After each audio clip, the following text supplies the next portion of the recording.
Salut à tous et bienvenue en Burgundy. On attaque tout de suite à 50 mètres et après on fait la présentation de la carabine.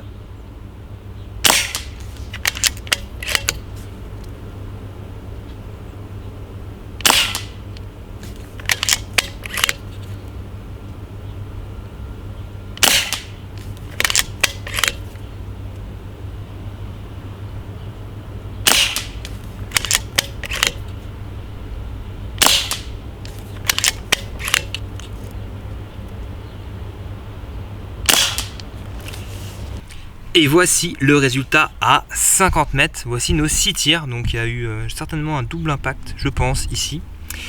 Ça tourne pas trop mal, cette petite nouveauté de chez Snowpeak, donc la T-Rex. Eh bien, nous sommes sur une avant-première. C'est une Snowpeak T-Rex. Donc c'est un tout nouveau modèle. Il n'est pas encore commercialisé. Peut-être qu'il va être commercialisé dans 2-3 mois. Enfin, exactement, je ne sais pas. Mais il va être bientôt commercialisé.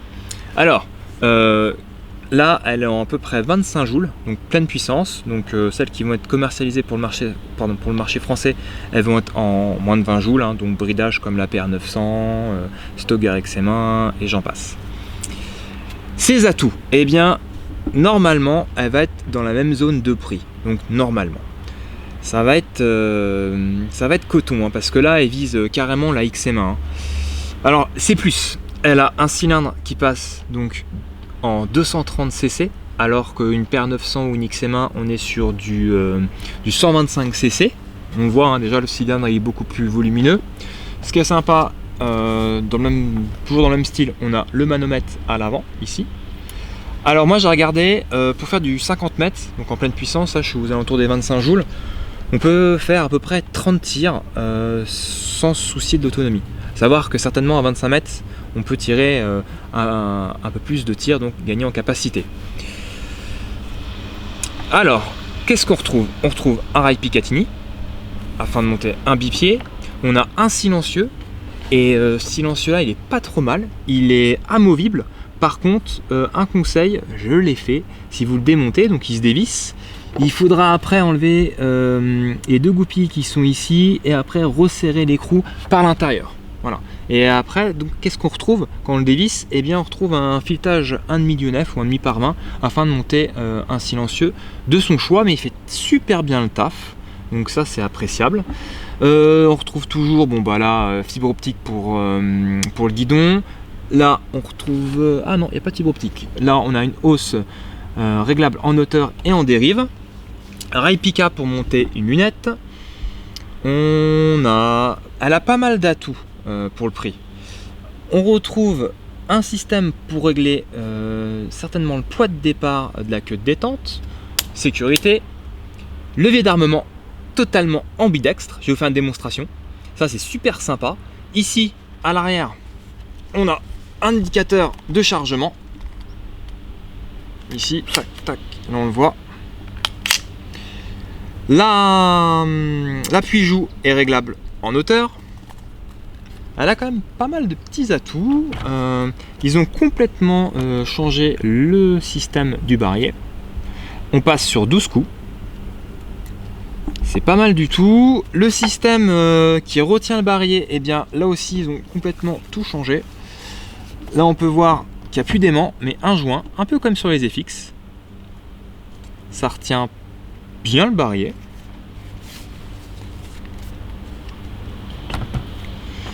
Voilà, et bien je vais vous faire une démonstration comment on permute le levier d'armement, c'est super génial. Donc là, hop, je ramène la culasse.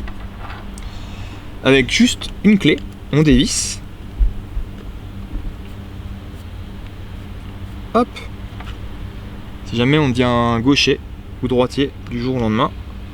Et hop là, et là on revisse. Et voilà, ah, pas assez serré. Voilà. Et là, tac, on peut armer. Pas mal, hein? Allez. On recommence. On va le passer droitier.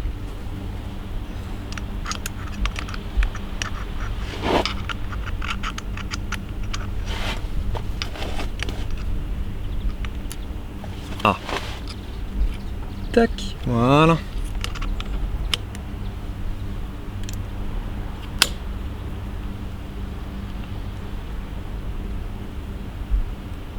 Aussi simple que ça. Et là on peut réarmer sans souci. Vous voyez, on le voit l'indicateur là.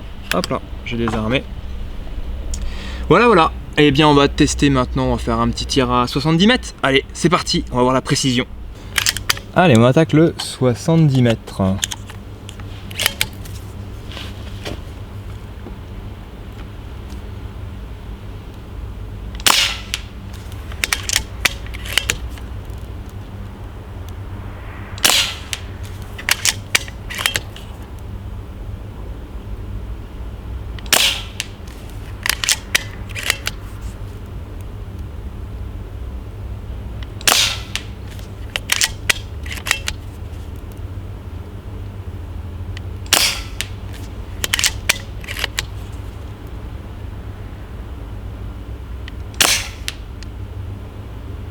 Et bien voici le résultat à 70 mètres, donc 6 impacts.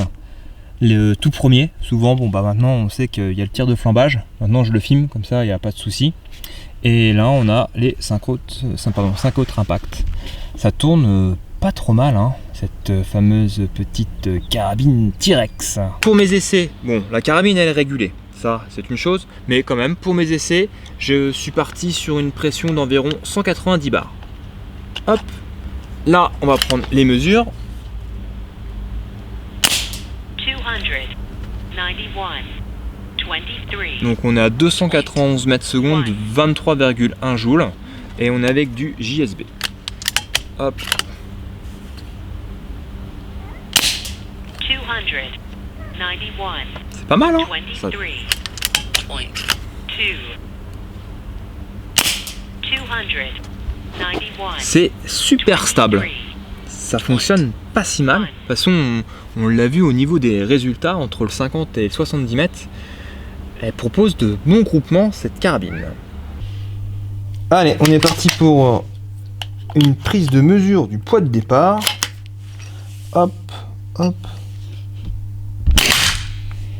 782 grammes. Et j'ai même touché la cible sans regarder. On va voir si j'arrive. Si j'arrive à faire un deuxième tir. Allez, au visu. Bon là, on était à vide. 785 grammes. Pas mal, hein. C'est vraiment léger poids de départ. Hein. Nous arrivons à la fin de la vidéo. Bon, vous connaissez maintenant les aléas de YouTube. J'aurais pas pu vous montrer comment on dévisse le silencieux. Hein. Il suffit juste de le tourner. Par contre, comme ce que je disais tout à l'heure, hein, il faut après enlever les deux goupilles, chasser la pièce en plastique et après remettre l'écrou pour le resserrer. C'est la seule petite technique un peu technique, quoi. Autre chose que je peux pas vous montrer mais qui est super sympa sur ce modèle là et qui n'existe pas sur les PR900 et XM1, ici on a un cache, donc on dévisse les deux vis ici pour désolidariser la crosse du boîtier et ainsi après on peut enlever le cache là qu'on voit la petite liseré vert et on trouve une vis de dépressurisation. Comme ça, quand on veut changer les joints dans le cylindre, eh bien, on a juste à dévisser pour dépressuriser. Ça, c'est top. Elle a quand même pas mal de petits atouts et pour un prix qui va être très proche des XM1, quoi, hein, voire même peut-être moins cher. Enfin, exactement, je sais pas. Parce que là, c'est vraiment la toute première qui est arrivée en France. On l'a vraiment en avant-première. Pour moi, c'était un honneur d'avoir essayé en avant-première. Sur ce, je vous dis à bientôt et Burgundy Power!